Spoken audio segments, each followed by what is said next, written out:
Ma'am, yesterday the President said na ayaw niya na ng kaaway, gusto niya ng unity. Again, we heard that word again.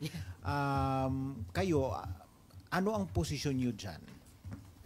Oh well, who can argue with unity, no? Unity with a lowercase u. Lahat ng di lang Pilipino, lahat ng tao mas gustong nagkakaisa tayo lagi sa lahat ng espasyo. Of course, politics is a very competitive arena.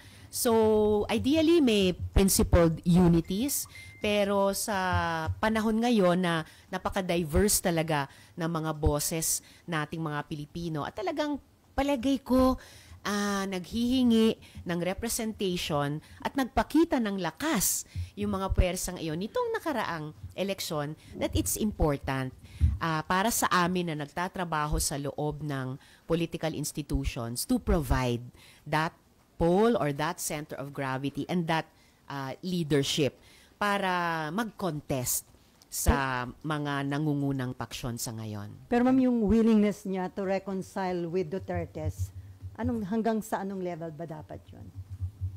Good luck po sa kanila kung papaano nila magagawa yun. Of course, the level, it's up to them to determine.